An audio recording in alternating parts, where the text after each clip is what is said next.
Hrista grani, zlatne sloge, zlatan plod, sloga biće poraz vragu i najlepši srpski grad. Prvenstveno moralno i ljudsko, jer se radi o hiljadama ubijenih ljudi na teritoriji cele Srbije, čiji su potomci bili prokazani i decenijama kasnije morali da ispaštaju zato što potiču iz porodica takozvanih narodnih neprijatelja i saradnika okupatora.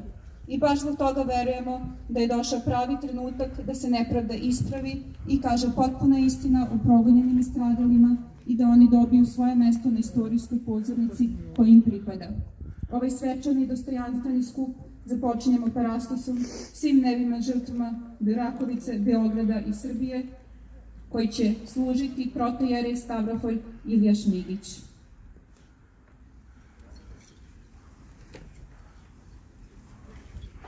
Blagosloven Bog naš, svakda sada i u vekove vekova. Aleluja, aleluja, aleluja,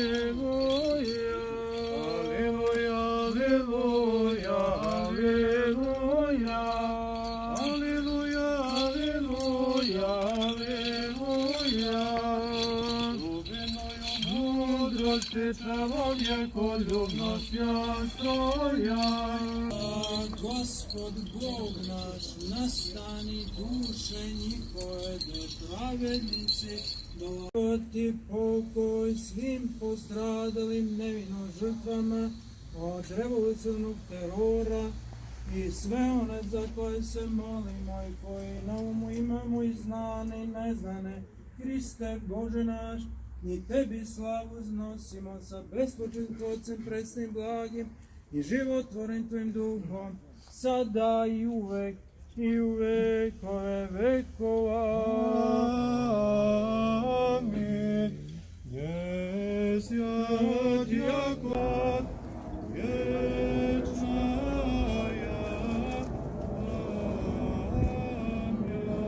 Da bih pozvala istoričara i profesora Filozofskog fakulteta u Beogradu, doktora Čedomira Antića, da se obrati skupu. Profesor Antić, izvolite, imate reč.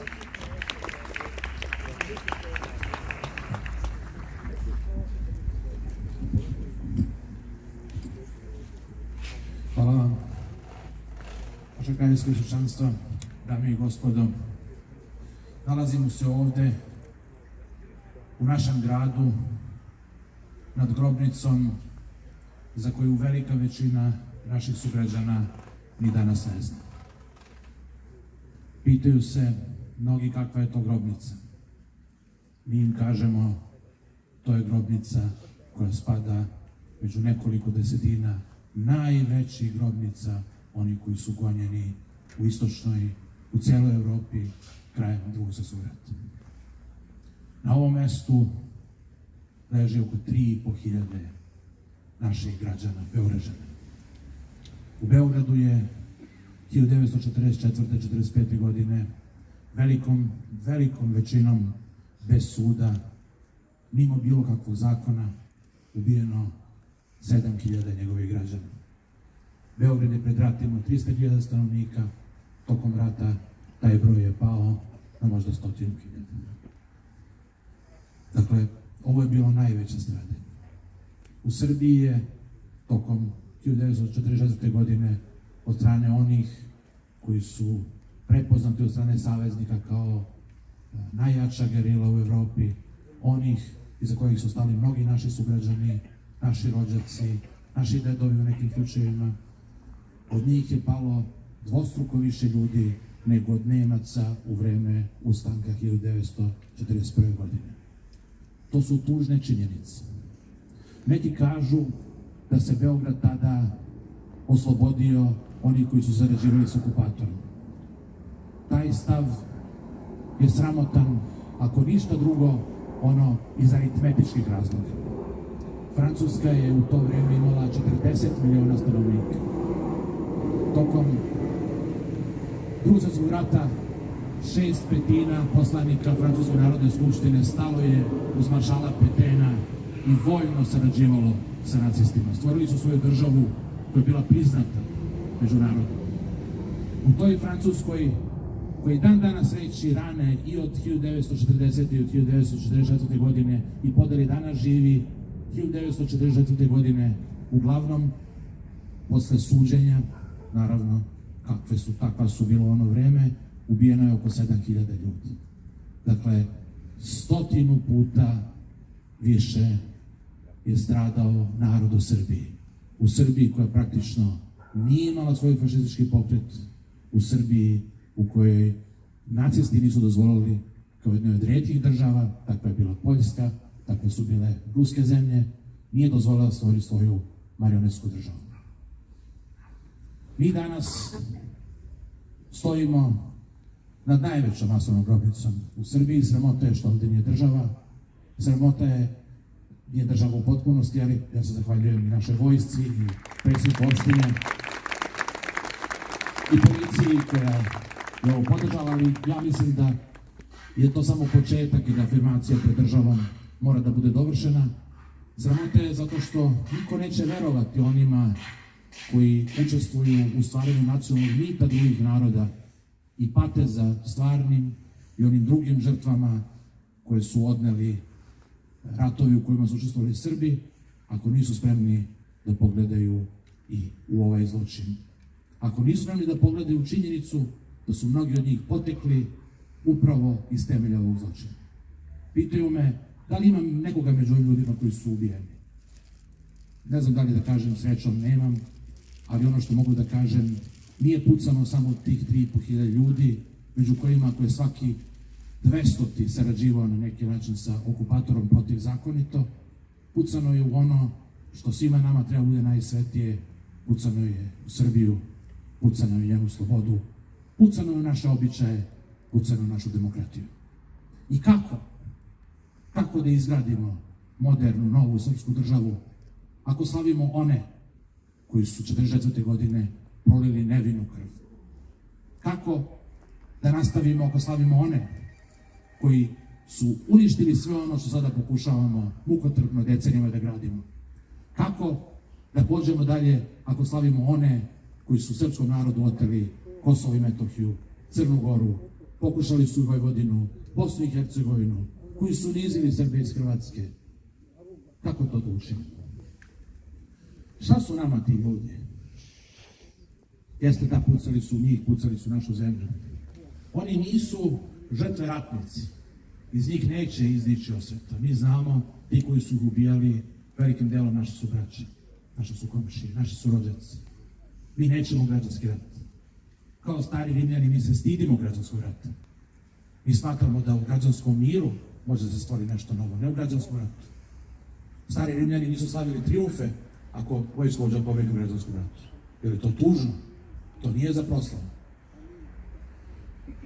Mi, dakle, nemamo ovde žrtve borca. Nemamo žrtve koje će nas sprečiti da nešto učinimo. Ove naše braće i sestre, ova deca našeg naroda, ubijena da Srbije ne bi bilo, one su zvezde nad okeanom vremena. Njihova smrt donela nestanak u Srbiji. Kad se pokajemo, kad prepoznamo šta se to dogodilo, oni će biti putokaz našoj državi i njenoj demokratiji. Bog neka im dušu prosti. Daj Bože da budemo dostojni njihove žrtve. Daj Bože da stvorimo državu koja će biti bolja i koja će biti na tragu onog velikog što su naši stari postigli u 19. i 20. veku. Hvala vam. Naš naredni govornik, najavljeni gospodin Milan Srd Protić, je nažalost bio sprečen da dođe, ali je zato sa nama kao i svake godine i danas dr. Srđan Cvetković, istoričar, predsjednik Udruženja U ime naroda za slobodnu Srbiju i naučnik koji se upravo najduže Srbiju, slobodno mogu da kažem, bavi upravo pitanjem represije nakon Drugog svjetskog rata. Dr. Cvetkoviću, izvolite, imate reč.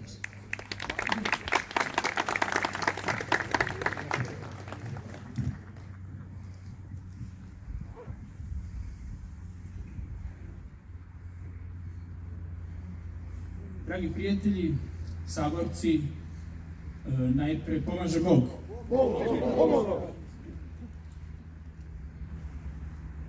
Ja neću dugo da govorim. govorim svake godine i sve što sam imao da kažem, rečeno je, što reče veliki pisac Borislav Pekić. Želim ovde, zbog mnogo mladih ljudi koje vidimo ovde po prvi put, da kažem i da kamere zabeleže, da naglasim zašto se mi ovde svake godine okupljamo, baš na ovom mestu, i da vam se zahvalim još jednom svima što istrajavate u ovoj našoj borbi, možda bi neko rekao i sa vetrenjača. Dakle, pre 5 godina održan je prvi pomen organizovan, počeli smo s uređenjem ovog mesta. Oni koji su slučajno prolazili ovuda, mogli su da vide jednu močvaru, šikaru, zatrpanu česmu kralja Aleksandra iz 1936. godine, koji je radio čuveni arhitekta Krasnov. I bilo nas je svega 10. Bili smo predvođeni, i to moram da naglasim ovde, čovjeku koji je počeo ovu inicijativu, parohom Rakovačkim, ocem Aleksandrom Azdejkovićem. Međutim, kako je vreme prolazilo, krug ljudi se širio. Svake godine bilo nas je sve više. Jedne godine smo otkopali česmu, druge godine smo posvetili drveće, ove godine nam se priključuju novi ljudi. I raduje me što vidim mnogo novih lica, mladih lica. Raduje me što se u našu borbu uključio i Šumarski fakultet i dekan Šumarskog fakulteta. Ja bih mu se od srca zahvalio.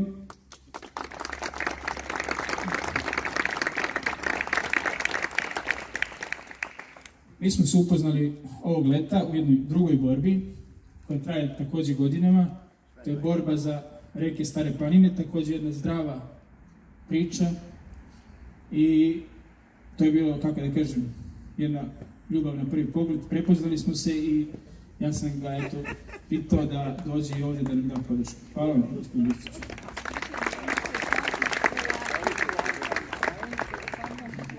Hoću da se zahvalim i gospodinu Antiću na sjajnom govoru, i gospodinu Protiću, i mnogi, znate šta, hoće da kažu ovako, a što ovaj da govori, a što onaj, i svi imaju nešto za nekog da kažu, ne slažu se po nekom pitanju sa njim, znači, kad je u pitanju politika i dnevne stvari. Ali ja hoću vam kažem nešto, mi moramo da se saberemo nad ovakvim stvarima. Ovo su stvari ljudske, hrišćanske.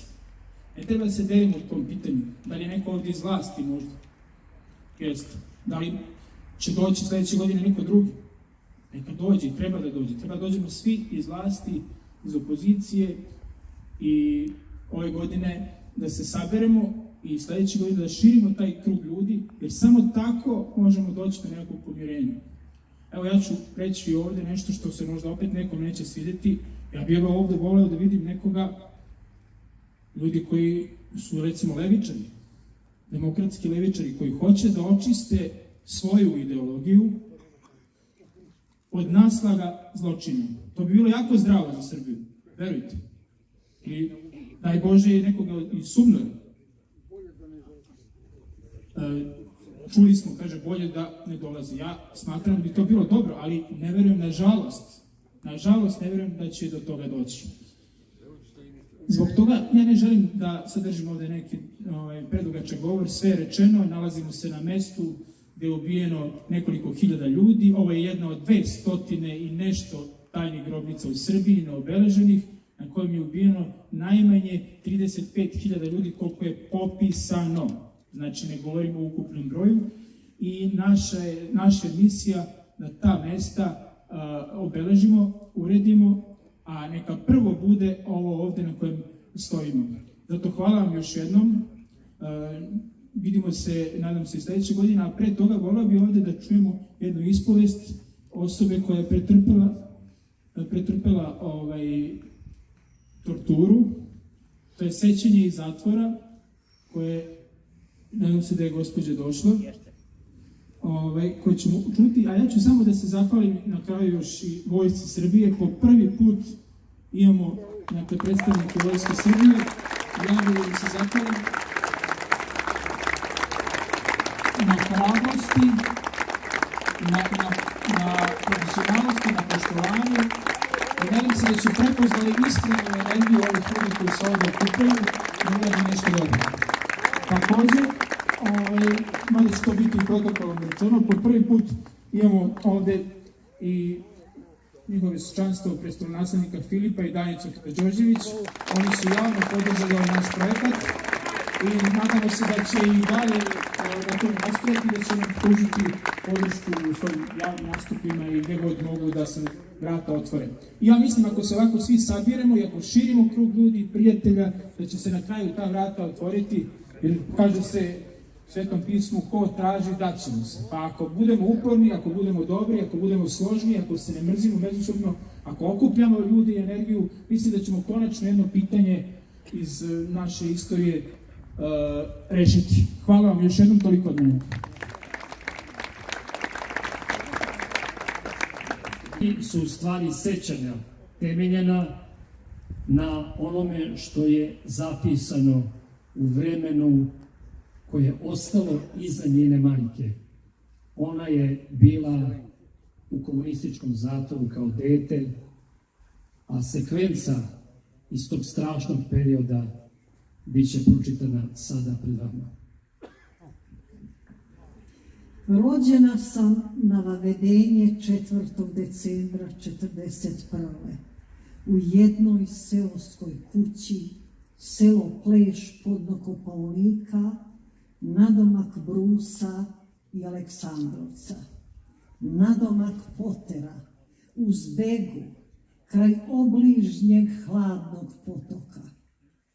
Rođena sam u strahu, u neizvesnosti, u strepnji da nas neko ne otkrije.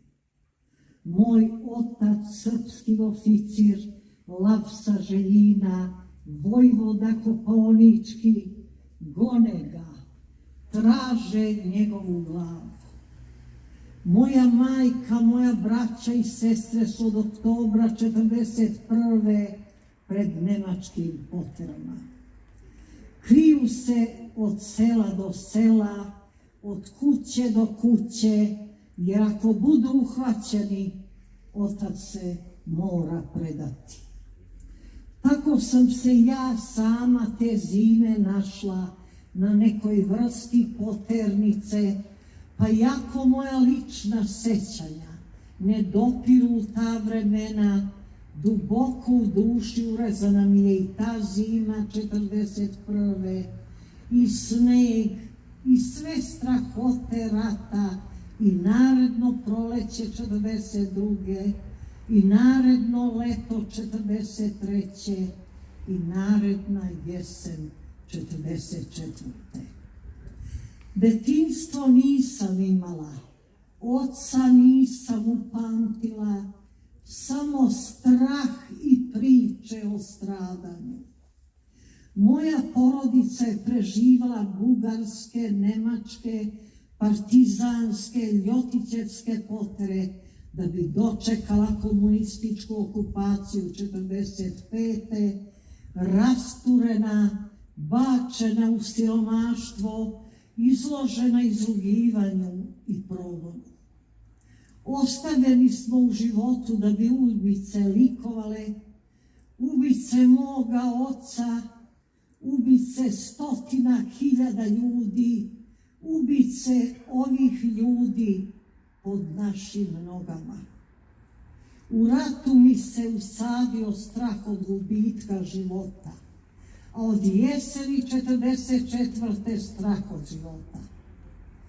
Poslednji put smo vidjeli oca na balkonu hotela Pariz u oslobođenom Kruševcu 14. oktobra 1944. a onda u grad ulaze partizani i Sovjeti. Iz kuće u Pećkoj 13 osluškujemo sav užas nove okupacije. Noćno se čuje kako kamioni prolaze i vode nesretnike ka brdu Bagdala iznad grada. Ujutru majka, braća i sestre u strahu proviruju kroz prozor. Na ulici stvari stradalnika, cipele, naočare, ćebat, Poslednje pismo maramica, svake noći pucnjava jauci za pomaganja. Ljudi se sahranjuju poluživi u plitke grobnice. Pod tek nabacanom zemljom mogla su se čuti njihova zapomaganja. I dok sovjetski tenkovi prelaze preko plitkih grobova, brdom odjekuje pucanje kostiju nesretnika i cerekanje njihovih dželata. Krv stradalih se cedi niz padinu i skuplja uvali na njenom samom kraju, mestu na kojem će godinama nakon toga neobjašnjivo nicati bele lave. Dani su za nas odmicali u neizvesnosti, a onda je 16. novembra na Đurđic u ranim jutarnjim časovima ispred naše kuće stao vojni džip.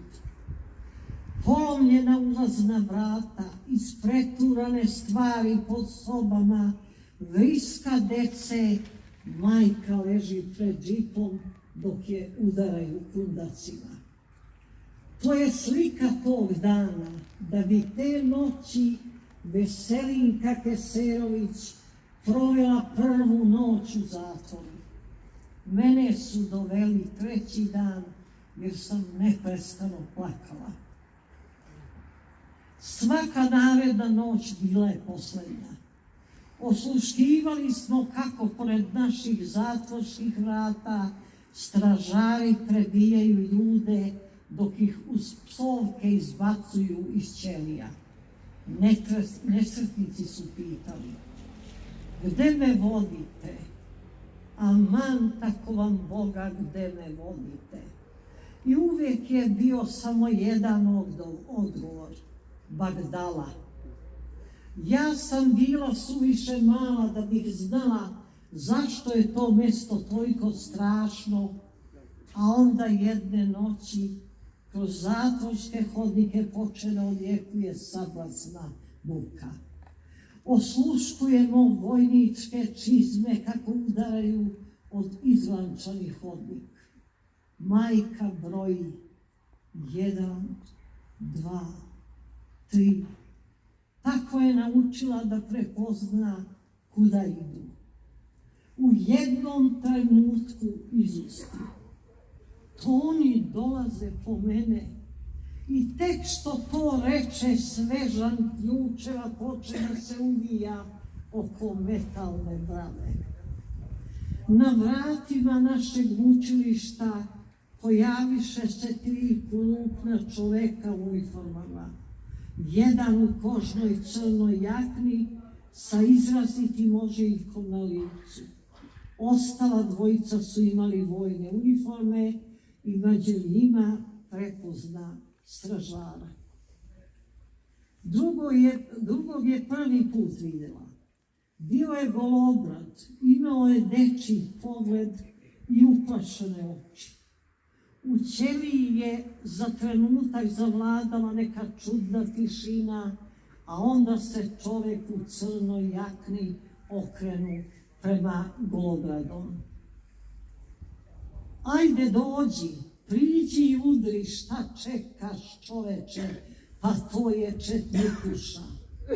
Mladić je ukočeno stajao, a ni stražar se nije micao, kao da su nastojali da iščeznu iz tog prostora u kojem je davno Bog nestao.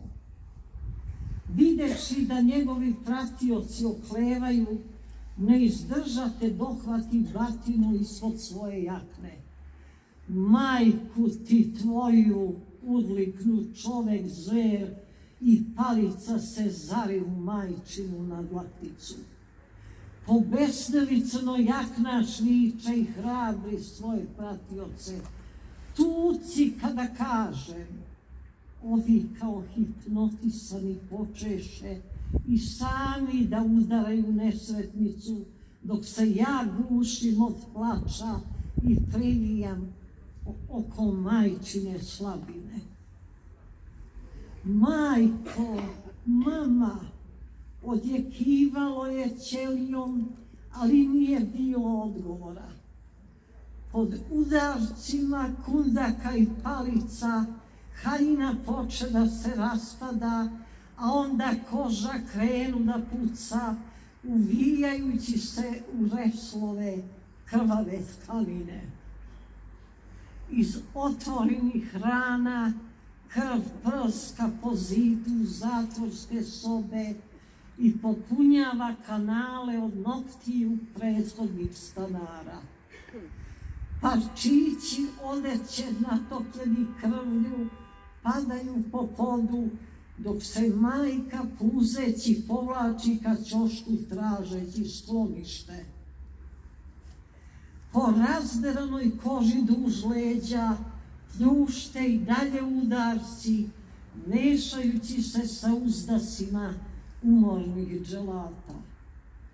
Posle ko zna kojeg udarca ostala je da nepolično leži u zid.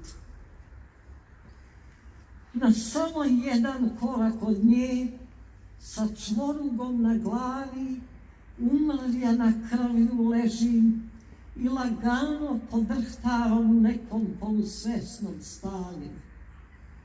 Najedanput sve utihnu. Mučitelji kao omamljeni spuštiše ruke i u njima krvave predmete. Dosta, reče crnojaknaš, a onda se naglo okrenu i zajedno sa stražarem izaće iz ćelije. Samo je Golobradi uspeo da se okrene i za trenutak zapita da li smo žive. To je bila noć u kojoj se dva nejaka bića pitala da li smo žive. Moju majku i mene to pitanje nije napuštalo godinama, pa i danas mogu sebi da postavim to pitanje. Da li je vredelo preživeti?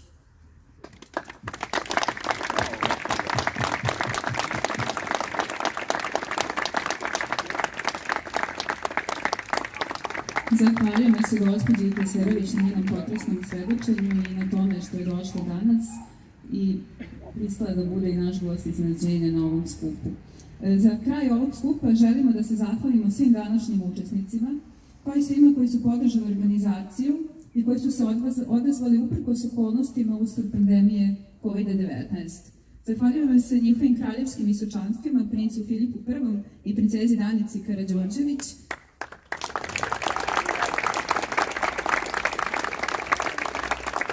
zatim Srpskoj pravoslavnoj crkvi na podršci,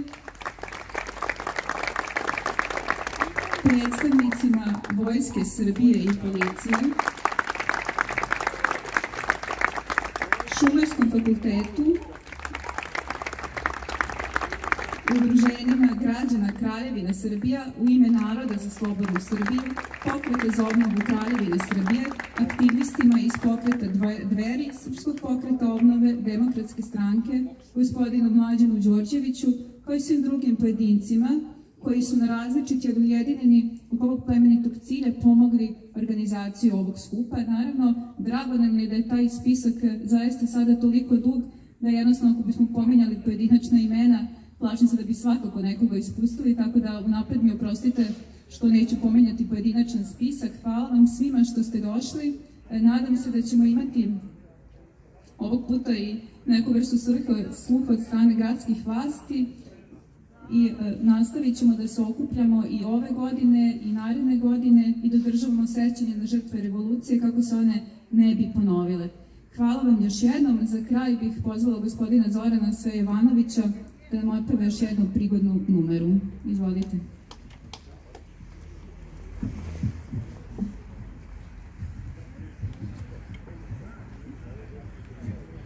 Dragi prijatelji, braćo i sestre, teško mi je da pevam posle ovakvih ispovesti, iako svake godine učestvujem u programu.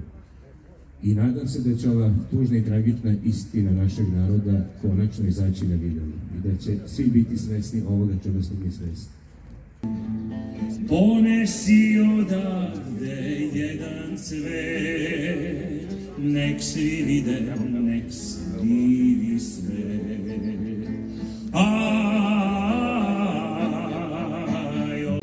Ceo zid je bio...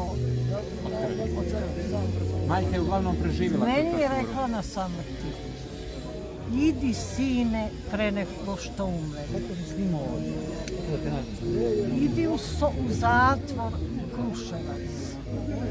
Ogrebi bar malo i donesi, tu su kapi moje krvi, donesi da staviš sa mnom u sanduk. Međutim, Saša bio mali, ona u postelji, kako ću da idem na Kruševac? Nisam to dobila. U sobu broj 13, otidi i otkri parče Valtera, donesi, stavi u moj mrtvački sanduk. Mama je umrla koje godine? 83. I gdje je sahranjena? Sahranjena u Pirovanu i tu smo podigli ocu spomenik i sliku stavili da sam se plašila da tamo komunisti i julovci ne polupaju, ali nisu, hvala Bogu. Tu je i moj brat, jedan profesor i drugi brat s jedne strane, jedan sin s druge strane, drugi sin. I recite nam samo čime ste se bavili u životu? Ja sam završila višu realnu gimnaziju u Prijedoru, tamo mi je sestra bila učiteljica, pa onda, pošto nismo imali sredstava da ja putujem ili plaćam stan u Beogradu, tamo sam završila u Prijedoru višu realnu gimnaziju i radila sam, jako sam teško dobila posao. Niko me nije hteo da primi, jer, kaže, radila sam na određeno vreme u opštini i onda sam čula na kolegijumu, kako kaže jedan, pa kako si je primio, jel ti znaš ko je ona i šta je? Pa kaže, molim vas direktore, predsjedniče, niste tražili biografiju njenu. I radila sam kao sekretar i posle rekoše da sutra ne dolazim na posao, imaju već jednu devojku koja će raditi. Tako da industrija školskih učila i namještaj u Obrenovcu, primala je i zatvorenike, i četničke sinove, i četničke ćerke, i iz zatvora koji su došli, koji su ubijali, šta ja znam, i mene primiše, bio Crnogorac neki Tadić, on je malo navijao za četnike i primiše me u industriju školskih učila. Boga si čuo, samo da vas poznam, rasplakali ste me. Milena. U onoj poslednji rasplakali ste me ovim svojim govorom, ali nije... Bože, dragi, ja sam... Moga dedu su na mučenički način ubili i zato i dolazim stalno. Ja sam smogla snage i Hrist Bog mi je dao snagu da ne zaplačem i da mi ne pozvide. Evo sad su mi usta suva, šećer mi se podigao. Samo nam još recite. Teško.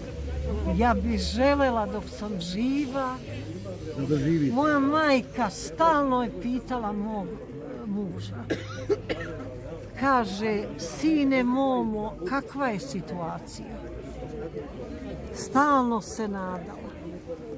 Kaže, mama, sve po starom. Dok je godine majka živjela?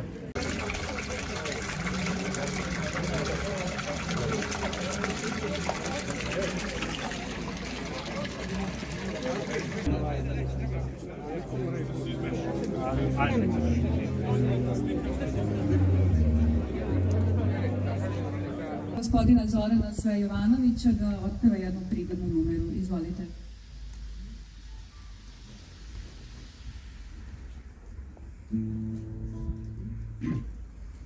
Bostani Srbije, Bostani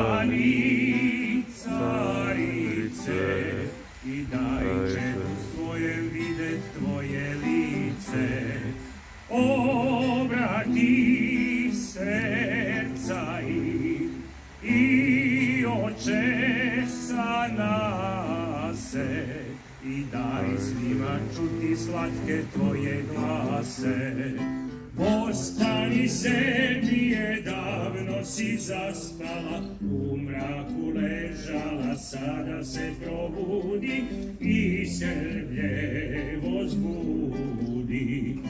Ostani Srbije, davno si zaspala, u mraku ležala, sada se probudi i Srbije vozbudi. Pokaži Evropi svoje carsko lice, svetlo i veselo kolik danice. Ostani Srbije, davno si zaspala, u mraku ležala, sada se probudi i Srbije vozbudi. Ostani Srbije, davno si zaspala, u mraku ležala, sada se probudi i Srbije vozbudi. Bosna, sestra tvoja, uvek na te gleda i ne da na te nikakvoga jeda. Hercegova zemlja i Čarnaja Gora, sve srpske zemlje i ostrovi mora.